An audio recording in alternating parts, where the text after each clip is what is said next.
This is the web transmission service of the Royal Canadian Military Institute. Our current events luncheon for June took place on June the 8th and featured Canadian and international trade law expert Larry Herman discussing sanctions and the Russo-Ukrainian war. Just how messy can this get? As for his latest opinion piece in the Globe, Larry's view is stark, that is to say, that the impact of those sanctions will last for decades. To tell us why he's come to that conclusion, I turn the floor over to Larry.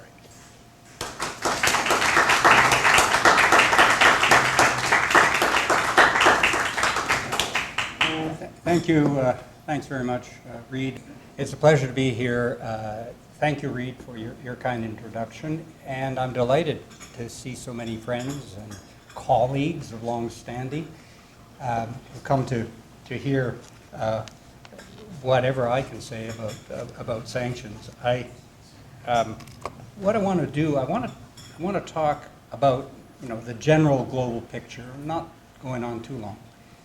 And then I want to drill down a little bit and talk about what we're all going to be faced with in Canada, trying to find our way through what is an ever-increasing global interplay of sanctions.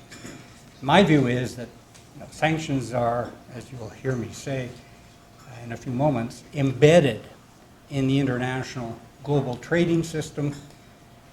They will be with us for years, decades, and maybe permanently as a major factor in international business and international relations. So let me go on and let's talk about the basic elements.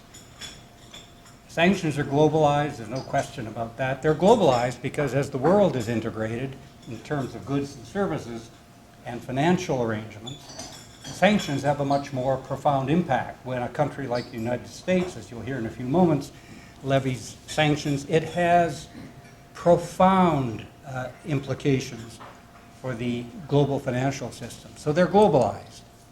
They're extraterritorial. One country applies sanctions and they apply across international borders. Canada applies sanctions to any Canadian anywhere in the world. You can run afoul of Canadian sanctions wherever you are, wherever your company is located. So it doesn't just apply within the Canadian territory. They're unilateral. They don't require, in any real practical sense, any kind of international agreement.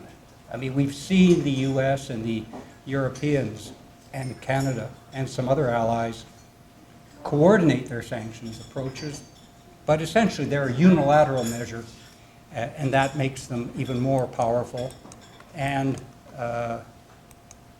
they're permanent, at least in my view. They're permanent. So just a little bit of history. I won't dwell on this. Historical, you know all about sanctions, the lead up to World War II, sanctions against Italy, sanctions against Japan, in many ways was the precursor to the Second World War. So there's a bit of history. I just want to mention the UN system because there's often some confusion between what I call the unilateralism of sanctions and what the UN has. There's a system of UN sanctions that are approved by the UN Security Council, and those are binding on all UN members. So that's one area where the sanctions are not unilateral, as I said earlier, but they're part of a multilateral system. And the UN Security Council has mandated sanctions against Sudan, against Iran, on oil matters, against other countries. There are UN mandated sanctions, and that is a multilateral element that has an impact, but it's not as important as the unilateral system. Now, this is an important point. There's no doubt that Washington is the global sanctions capital of the world. The U.S. leads in the sanctions regime, and when the U.S. applies sanctions, because it often and almost always includes the U.S. financial and banking system, it has profound global implications. And we'll talk about that a little bit when it comes to Russia. As we all know, the U.S. has sanctioned Russia. Russia has no access to the U.S. financial markets and the U.S. banking system. There's no doubt that Washington is the global sanctions capital of the world. Everybody else follows, and everybody else, including Canadian businesses, are subject to U.S. sanctions in one way or another. I'll explain that a little further in due course. But because of the extraterritorial element that I mentioned before, when U.S. applies sanctions, they reach out and they will cover every U.S. company, every subsidiary or affiliated company, and every person, corporate or individual, that is deemed to be, quote, subject to U.S. jurisdiction. I'll come back to that in a moment, but just bear that in mind. Washington runs the sanctions system. And there's an expanding use of sanctions. Well,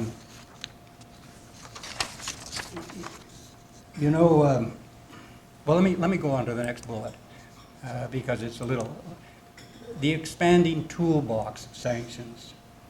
You know, it used to be years ago when I was a young lawyer in the old Department of External Affairs, a couple of my colleagues, John Schramm, Reed Morden, here today from the old department.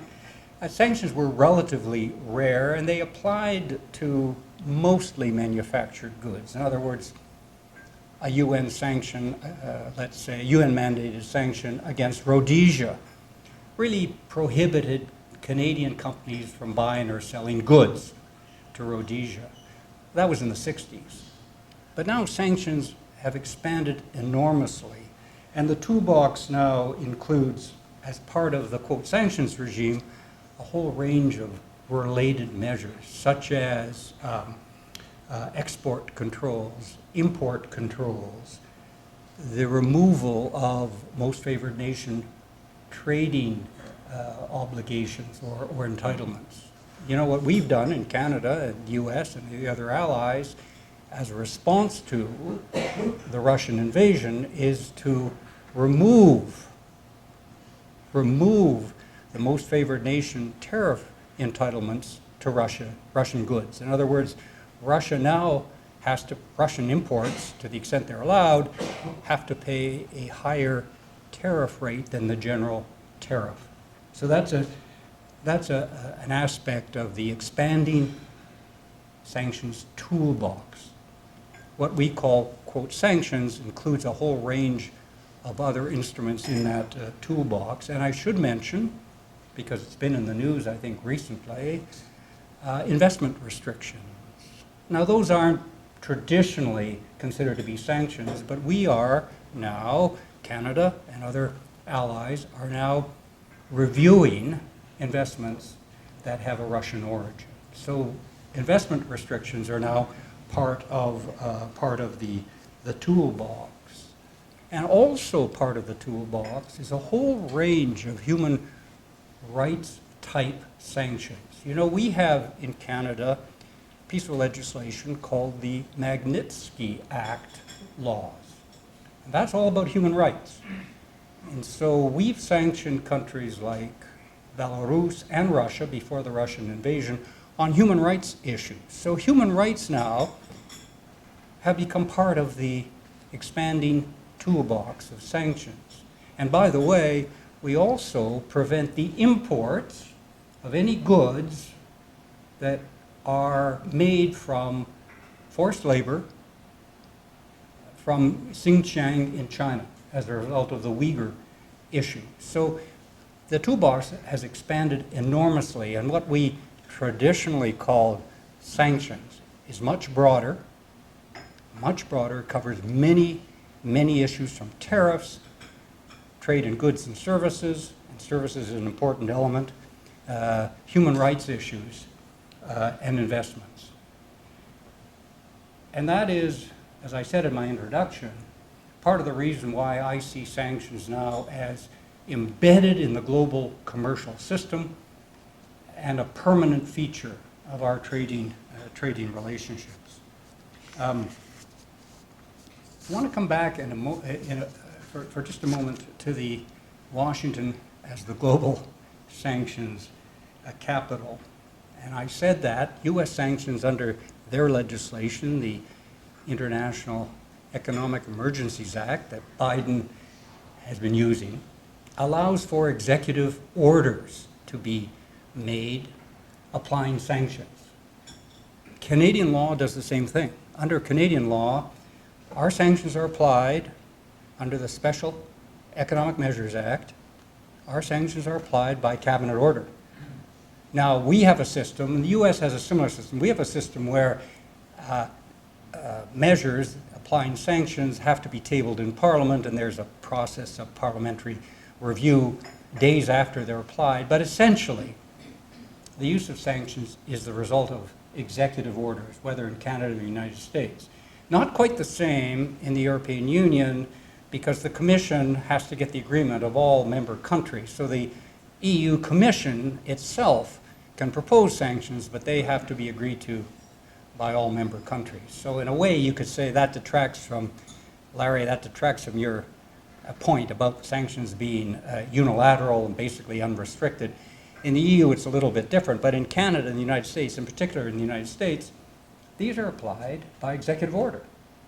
And the use of executive orders, as we've seen, is largely unrestricted.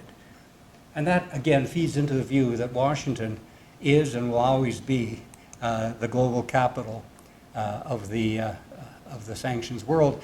Expanding targets, I've mentioned the expanding targets, human rights, goods, services, etc., the banking system. So the targets have expanded. The instruments have expanded, the toolbox has expanded, and the targets have expanded. And so they are embedded, as I say, in the global system. Just a quick word, if I may, about the international factors. The global system, at least the global trading system that I've been used to, the World Trade Organization and the rules of the organization, but many other international institutions have been fragmented as a result of the Russian war. Many of them were under some stress beforehand, but there's been tremendous fragmentation of the global order as a result of the Russian invasion. Whether that order can be repaired is something we can talk about a little bit later. There's been a tremendous element when we're talking about the current sanctions system as a result of the Ukraine war. There's been a great deal of coordination among allies of how they apply sanctions, and we've seen that. It's quite an incredible development. The US, Canada, Australia, New Zealand, and the European Union, the NATO allies, and others have embarked upon an extraordinary process of coordination, unprecedented in the history of international trade. And as many have said, sanctions are now the economic weapon of choice. They are, in a positive sense, a substitute for military responses. We've seen that in terms of the Ukraine war. But I would think that the positive view is that instead of going to war with forces on the ground or in the air or in the sea, sanctions are a substitute for military responses. In fact, I think it's quite clear, it's not an arguable point, that in response to the Russian actions, the Western allies couldn't do anything else but use sanctions as a response, and they are a substitute for military action. I mentioned about multilateral organizations. The Ukraine war has had a tremendous disruptive impact on the global institutions that many of us, all of us probably know. the whole UN system is under tremendous stress. And next week, I should mention this, next week there will be a ministerial meeting at the World Trade Organization, and the prospects are not good because of the impact of the Russian invasion. It's pretty hard for countries like Canada, the US, other Western allies, and others to find some common ground to negotiate trade rules with Russia. Russia has been accused by Western allies of conducting illegal wars, wars of aggression contrary to the UN Charter. There have been allegations of war crimes. It's pretty hard to see how Canada and its allies can put that aside and say, well, with that having been done, we're still prepared to negotiate in good faith with you in the WTO and other multilateral institutions. So I see tremendous stress, if you want to take away a message, tremendous stress on the system that we've all known since the Second World War. And by the way, I was very interested, surprised, and a little bit disturbed by Janet Yellen, the Treasury Secretary of the United States, who said that the Bretton Woods system may have to be rethought and restructured. I think she used the term rebooted. And the Bretton Woods system is it flows from the United Nations, but it's basically the International Monetary Fund, the World Bank, and the WTO. Well, if those systems now have to be restructured, rebooted, it feeds into a narrative that the international system we knew and the stable order that we've come to rely on is under some stress. And I think we, without being unduly pessimistic, Ian, about the world system, I think we have to accept the fact that the markets will be subjected to tremendous strains on, as a result of that. So when I talk about what's been happening, the disaggregation, the stresses, the destabilization of the old order, what about the new order? Well, as I said before, sanctions are going to be permanent. The WTO rules do not apply. Sanctions are put into effect unilaterally as a result of national security reasons. Those are essentially outside WTO disciplines. International law doesn't provide any answers. I know we've heard some comments in the media about the sovereign right of states, the inappropriateness of actions except under counteractions except under very limited circumstances. International law doesn't help us. We're not going to run to the International Court of Justice as a result of the Russian invasion. I mean, it may happen, but it's not going to get us any immediate relief. So WTO and international law, regrettably, is not going to be of much help. Unwinding the sanctions will be extremely difficult. As I said before, even if there was a settlement on the ground, when you think about it, a settlement on the ground, an armistice or some kind of military resolution, as unlikely as it seems, even if that happened, two elements. One, it would be between Russia and Ukraine. It's hard to see how the Western allies would be involved in any kind of brokerage. It could happen, but it's unlikely. And so it'll be a bilateral settlement.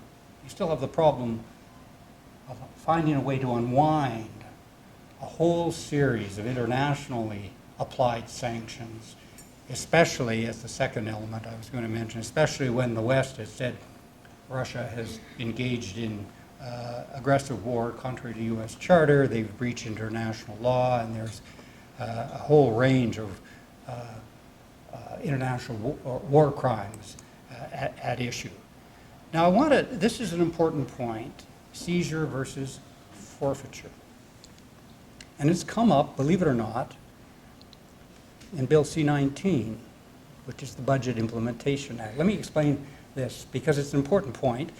And it's a Canadian discussion in a sense, because I'm going to talk about Bill C-19, the Budget Implementation Act, but it has resonance throughout the Western Allies. There's a difference between seizure and forfeiture. There's been talk about how Russian assets could be seized, liquidated, and then the results, the money, used to help rebuild Ukraine. I mean, that's an interesting discussion. But when you think about it, it's very, very difficult to go from point A to point B when you talk about seizure and forfeiture. We've seized Russian assets. In a sense, we haven't really seized them. What we've done in the West is we have prevented access to those assets. We have prevented the use by the Russians of any reserves held in Western banks. So we've frozen access to those assets. In a way, it's not quite, quote, seizure, but let's say it's seizure. So those assets are seized or frozen. The Russians can't have access to those assets. Oligarchs can't have access to their yachts or other holdings that they may have in Western countries. So those are frozen, they're seized. Forfeiture is another matter. Forfeiture is a very different matter because to forfeit assets requires a legal process in Canada, in the United States, and in Europe. And there's a rule about sovereign immunity, whether one state can seize and forfeit the assets owned by another state. Sovereign immunity is a very important element. It runs through our legal system. And so there are many questions about even if we've frozen or seized Russian assets in Canada, or indeed in the United States, can those be easily forfeited? It's complicated. And this brings me to Bill C-19. It's very interesting. Most people, Bill C-19, as you know, Bill Robson will know, is about 10 inches thick. Maybe not 10 inches thick, Bill, but it's the Budget Implementation Bill is a masterpiece of legislation, and buried in it, right at the end, are amendments to a piece of legislation I mentioned a few minutes ago called the Special Economic Measures Act. And those amendments, they clear committee. The bill is in committee now, and it'll be reported out of committee sometime later this summer.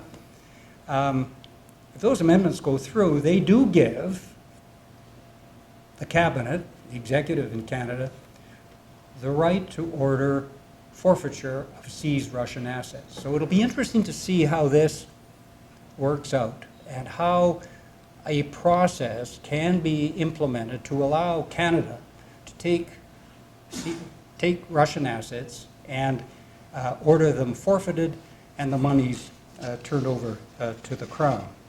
And by the way, the Biden administration have made the similar proposals to the U.S. Congress, and there's been similar concerns expressed about the difference between seizure and forfeiture. If I may, just a little bit of a sidelight. This difference between seizure and forfeiture is playing itself out in some very interesting ways. For example, there are many museums and public galleries that have had loans of Russian art. And that Russian art, some of it is state property, and whether it's immune from seizure is a good question, but some of it belong to oligarchs, and it's under seizure. So I'll give you an example. It's not just a fictitious example. Let's say the Louvre has had works of Russian art on loan, and they're now required to seize them because of the asset freeze. What do they do with them? And what do the marinas at Monaco do with the seized Russian yachts? They're frozen. They have to restrict access. But until there's a system of forfeiture, those institutions, public and private, have to hold those assets at their own expense, I presume. I mean, what does the Louvre do with all the Russian paintings that are now, under seizure as a result of EU sanctions, they have to keep them. There has to be a process for dealing with them in some way. And this is something that isn't dealt with in the media very often, but it is causing tremendous, tremendous problems among institutions that are holding Russian assets at the present time. So think about that. So where to now? That's the big question. Where to now? I think I've explained the constraints on the international system. I've explained the problems drilling down to dealing with those assets that are frozen or seized. Where do we go? Well, I think that at best we will have coordinated rules and standards among the allies. I think that's a very good thing. It hasn't happened, basically hasn't happened until this century, and more coordination took place as a result of Russia annexing Crimea in 2014. The Western states have coordinated much more than before, but I see the future being a much more consolidated system of coordination among allies in terms of sanctions, G7 and other allies. I think that's a good thing. I wanted to talk about corporate action. It's a little bit different from what I was talking about before, but what do we do about corporate action? I think that corporate action has been extremely significant where companies have responded to the Russian aggression on their own, without laws, in many cases, without laws or regulations require them to do so. And so there's been a divestiture of companies invested in Russia. There's been private sector responses that I think are an incredible element of this whole picture of sanctions as we've known them. And so corporate action is a significant part of where we're going to go from here. I think we're going to see more corporate action taken by companies, not as a result of fiat or government regulation or international rules, but because of investor pressures, public pressures. And that's an element that I think is of great significance. And by the way, I should have mentioned this maybe a bit earlier. I've been talking about the Ukraine war and what's happened as a result of Russian aggression. But I should have mentioned, I think at the outset, that sanctions are widely applied in Canada among the Western allies. I mean, it's not just Russia. Canada applies sanctions to probably 15, 16, 17 different countries, from Sudan, Belarus, Yemen, Iran, Iraq, Syria. There's a whole range of sanctions. They are, as I said, becoming embedded in a complex, interrelated web. And compounded with that is corresponding corporate private sector action that can't be taken for granted. I'll end it there. Now, I think it's clear that we're in a new era. Answers are not simple, but the message is that sanctions are a part of the global picture, and that we're going to be with them for a long time. Canadian interests, Canadian companies will be impacted on a virtual daily basis. So I'll end it there, and I'm happy to have any questions. Reid?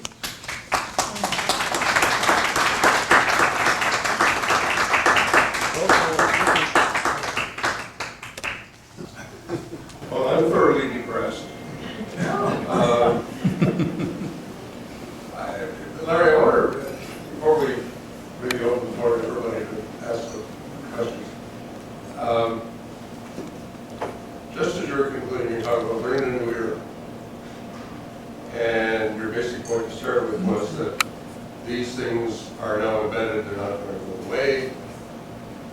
And I guess what I wonder is, we really don't have any kind of mechanism or machinery to really do this. You talk about how there's been unprecedented coordination over the Ukraine business, but that's it here today and possibly gone tomorrow. And so what do? The WTO is not particularly set up to deal with this stuff. The UN, quite frankly, like most things, it's easy for governments to impose sanctions. And there's sort of a tendency to say, well, we impose sanctions, we've done our bit. And the monitoring of it, the calibration of it, gets lost. So we don't have any real way of doing this. Where do you think we should go? Because I really don't see the voluntary grouping together is anything more than a temporary thing. It isn't going to really help us in the long run, given the scenario that you outlined. Well, Reid, that's a good question, and I beg forgiveness if this was unduly pessimistic. I'm just trying to describe, the situation today. Where do we go from here? I have great hopes in the OECD, by the way. I think the OECD is a place where a lot of international agreements can be achieved because the members, restricted as they are, 27 or 28 of the leading economies of the world, have a much more common view and common objectives and common mutually shared objectives. And I think much will be done at the OECD in terms of standards and setting rules and guidelines. Now, as I said, I think the sanctions, in one way or another, whether it's human rights sanctions or trade and economic sanctions, are going to be with us forever. And we have to find some way of coordinating. How you get rid of them and unwind them is a difficult problem, particularly in this scenario where the Russians have been accused of war crimes. I don't see politically how Western governments can say, oh yeah, you've settled the military situation, we're going to take off those sanctions even though you've committed war crimes. So they're going to be with us for a long time. But I wanted to maybe pick up on your point by saying, in terms of Ukraine, where we go from here, I think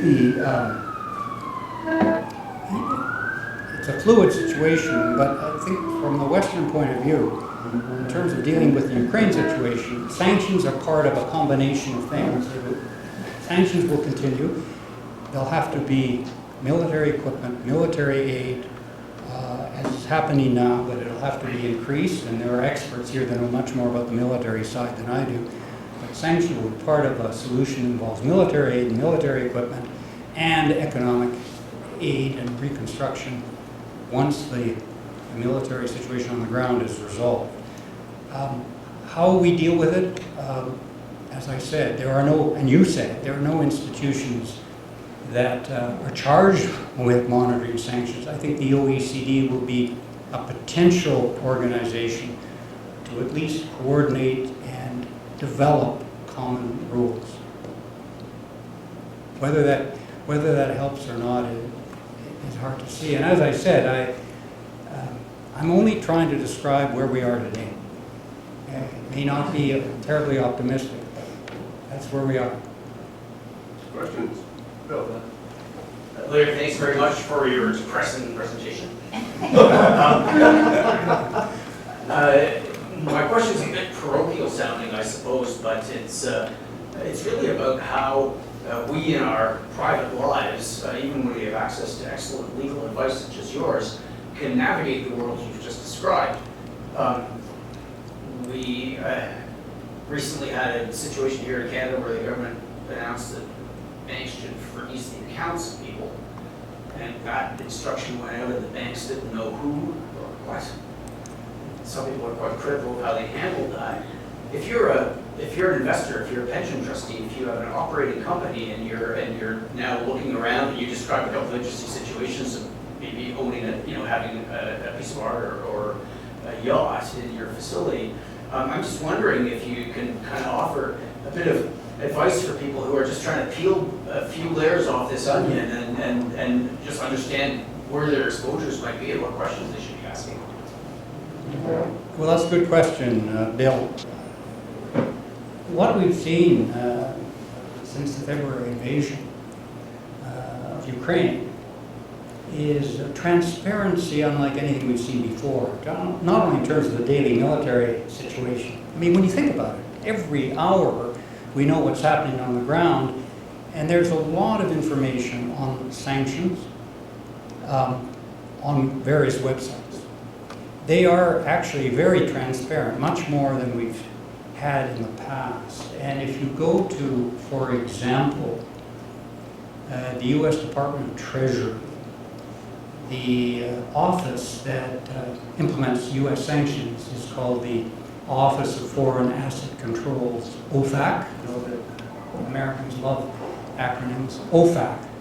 The OFAC website has a tremendous amount of information on how they apply sanctions, and they do something that the Canadian government does not do, which has been an issue that I've had with the feds. OFAC and the Treasury Department issue guidance bulletins for American companies on how to navigate sanctions. If you were asking that kind of question, Bill, I know it was a little broader, but if you want to know how to navigate these sanctions, there's a tremendous amount of information on websites, particularly on American websites. And the Canadian government, if you go to the Global Affairs website on sanctions, what they say is, Global Affairs does not provide legal advice, consult your lawyer. Basically, they say that. And it's been an issue of concern to me because I believe that more guidance should be provided for people, for companies, in terms of how the Canadian government applies sanctions, how they interpret various elements of the sanctions regime. But certainly, OFAC and the Treasury Department and the Commerce Department, they administer certain sanctions on the export side as well. They're tremendously transparent, lots of information. I don't know if that answered your question, but you want to know how you navigate these things. Well, there is a lot of information. I'm Dennis McIntosh. I'm trying to figure out why the United States did this in the first place. What is the benefit to the United States to embark on this sort of thing that has changed the world economy and politics? Well, that's a very interesting question. I pointed out in one of my slides that sanctions are a substitute for military action. I mean, the political imperative to do something in response to aggression by one country against another is overwhelming. And to some extent, sanctions are a handy political response. I didn't get into whether the sanctions are working. That's not my field, not my area. There's a lot of debate, a lot of discussion about whether sanctions really work. Do they really affect the targeted country? Do they really change state behavior? There's a lot of debate about that. There's some analysis that says various agencies, NGOs that look at sanctions very closely have analyzed their effect on state behavior, and there's some indication that states have changed their behavior as a result of sanctions. But the fundamental point is that it's a political response. Governments have to respond. And in Canada's case, look, we've got a large Ukrainian population. I'm not saying this to be cynical, but there would be pressures on the Canadian government to do something. Well, we're not going to send in the army. We're not going to send in the Air Force. We've got to do something. And sanctions are an economic weapon. They have become an economic weapon. And they're really the economic weapon of choice when you can't respond militarily. So, do they work? As I said, I think in terms of the Russian situation, there has to be some kind of settlement on the ground, and combined with sanctions, military aid by the West in terms of artillery, particularly maybe aircraft, and then economic rebuilding. That'll be the long-term solution. Hi, Larry. Thank you very much. My question is kind of concerning, you said something a little bit past about there's going to be fewer countries or fewer groups making decisions for everybody, and the circle is getting smaller. I'm more concerned with that because once the circle is smaller, then you don't have the input from everybody else. And my concern is that there will be a lot of sidestepping and not so much negotiations to try and find the best solution. I believe sanctions, I would rather have sanctions than bullets. But obviously it looks like everybody involved is using sanctions and bullets. So it's a parody. It doesn't make any sense. Because on one thing, they don't want something to happen, but on the other way, they're adding things to happen and they're not letting maybe the sanctions work itself through. Because this is all fairly new. It started in February. So that's my concern. Well, the point you make is a good one. Sanctions really emerge from relatively few sources, and then they are replicated throughout the Western world. The U.S. drives the sanction system, as I said before. There's no question about that. And as you probably all know, sanctions in Washington are bipartisan. There's no difference between the Democrats and the Republicans in the Congress or outside the Congress on the use of sanctions. So it has bipartisan support. And I'm not just talking about the Russian situation, but that is where it really is focused. But a whole range of other international issues results in agreement among both political parties on the use of sanctions. Some say we should hammer them a little harder, the target countries a little harder, but there's bipartisan support. What about our sanctions with Canada and our wood, our lumber, the U.S., and even what's going on with the dairy now, which is, do you know what I mean? But it's still a sanction in when you look at it. Well, yeah, but we get into sort of other trade issues. Yes, I guess you could say trade remedies are a kind of sanction. I didn't want to get into that. It's a little more complicated. But as I said several times before, the U.S. runs the system. And everybody that has an interest in international trade has to watch what's happening in Washington and what the Office of Foreign Asset Controls in the Treasury Department does. Because we all have to follow. And in some cases, I should say, Canada doesn't follow what the U.S. has done. A good example, Maria knows about this very well, is with respect to Cuba. I should mention Cuba because it's kind of interesting. You know, the U.S. has a trade embargo on Cuba. And that's one area where Canada did not follow. We do not have a trade embargo on Cuba. Our companies can trade freely with Cuba. American companies cannot. But when it comes to the Cuban trade embargo, and it comes up more often than you think, when it concerns Cuba, I mentioned that the U.S. sanctions or embargoes apply to any person subject to U.S. jurisdiction. Well, interestingly, a person subject to U.S. jurisdiction in Canada could be a subsidiary of a U.S. corporation or a branch of a U.S. corporation. Or, as has happened, and it's been litigated, a contract between two parties, not in the United States, not involving U.S. assets, but where the contract provides that an arbitration, commercial arbitration, will take place before the American Chamber of Commerce in New York.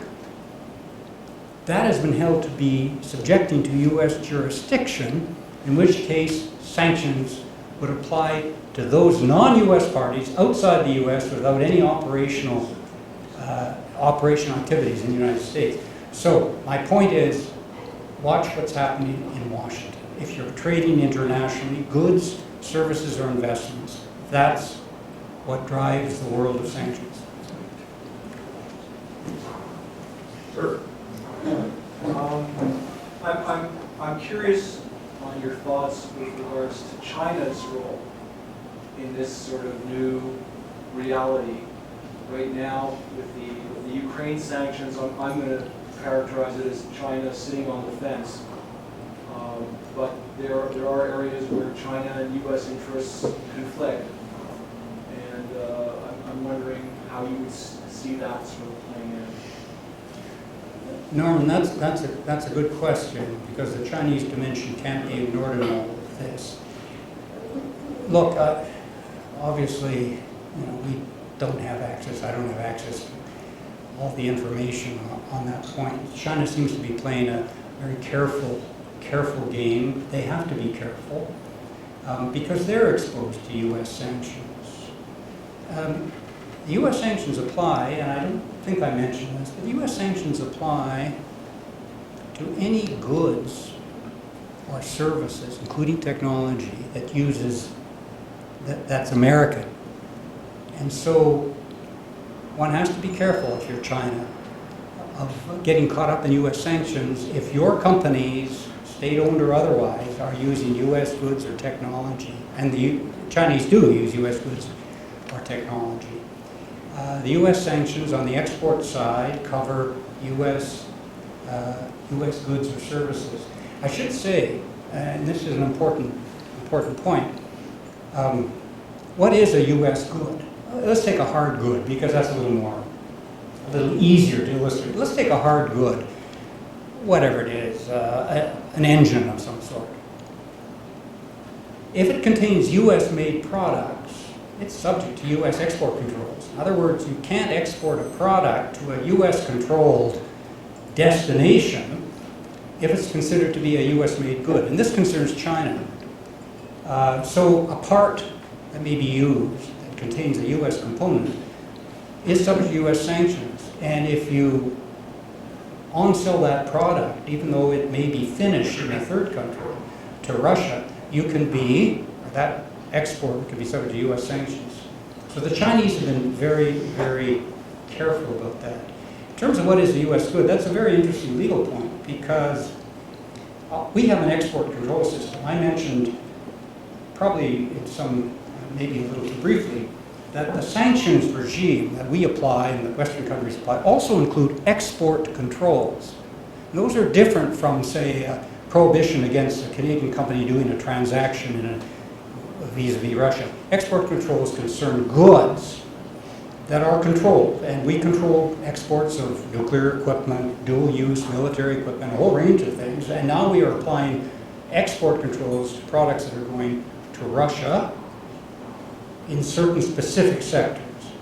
But the U.S. says our laws apply to any good that is made that we consider to be a U.S.-made good. Canada says, well, that means more than 50. This isn't in the public domain. There's no law, no policy announcement, but Canada maintains that to be a U.S. origin product exported from Canada, it has to be substantially made out of U.S. products in Canada. The U.S. government says, no. If a part of that good is U.S. made, then it's controlled under our export control regime. And that comes back to the concern about China. So they're being very careful. They don't want to be caught up in sanctions or U.S. export controls. How they deal with this whole question of sanctions is something we have to watch. And it's a dynamic, ever-shifting situation. I think to amplify your point about how careful people are being, by some measures, Chinese exports of goods of various kinds have dropped by as much as 40% since this has been applied. And that is probably largely because the Chinese manufacturing companies are being careful. Exactly. So Norman, it's hard to know, other than, I respond to what I read, and we all read in various reports, that China is being very circumspect and very careful, and they certainly don't want to get caught up into U.S. sanctions, which could hurt their economy significantly. It's Mike Patterson. Thank you for your talk. Very interesting. You mentioned earlier that Canada has some sanctions, I guess, in place in the human rights arena. to prevent goods made as a result of forced labor being imported into the country. But there's been some reporting in the media lately that that just isn't happening. Yeah. That although there are goods that are made with forced labor, they're just not brought up. So do you think, is this because the regulations are not properly drafted? Is there no will on the part of the government? Are we afraid of annoying the Chinese even more than we already have? What's the reason for this? It's probably all of the above. Part of it is a resource issue. I'm not making excuses for the Canada Water Services Agency, but over the years, the number of officers that are charged with enforcing border controls, import restrictions, has declined. I think in part it's a resource issue. I don't know about the politics, whether it's a desire to not annoy the Chinese, but certainly we do have on the books import controls on goods made with forced labor, whether they're from China or other countries. It's on the books. It's part of the import control regime, and there has not been, I agree with you, there has not been reported enforcement. Now, you know, I've worked with the CDSA for many years. A lot of things don't get reported. I mean, they don't talk about lack of transparency. I mean, the U.S. Border Services, they report everything. I mean, one way or another, you can get any information on what's happening in the United States. Now, sometimes it takes 25 lawyers to figure out what all that information means, but you get that information. Canada does not provide the same accessibility to the information. So there may be instances where the CBSA, Canada Border Services Agency, have seized goods, just not reported, not available to the public. So I don't know the answer, but the point is, it does seem as if we're not enforcing these human rights, labor-related trade issues as effectively as we might. Last question. Interesting way here. I was listening to a discussion on the radio just about that, and it said the trade laws that Canada has against forced labor are very strong and they're very good, but that's where it ends. No one enforces it. Yeah, Byron, you're right, and I don't know the answer to that, but maybe a letter to your member of parliament would help. I mean, you know, if there's some public pressure brought to bear on on politicians, it feeds into the system. But I don't know the answer. You're absolutely right. It's on the books. Good for Canada. It's on the books. Whether we've taken the right steps to implement those measures is a question.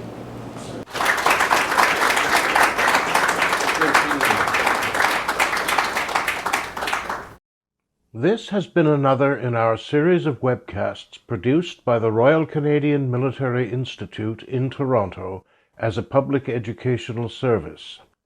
You can find news of upcoming events and links to our webcast archives at www.rcmi.org. On behalf of the RCMI, this is Eric Morse saying goodbye for now, and thank you for joining us.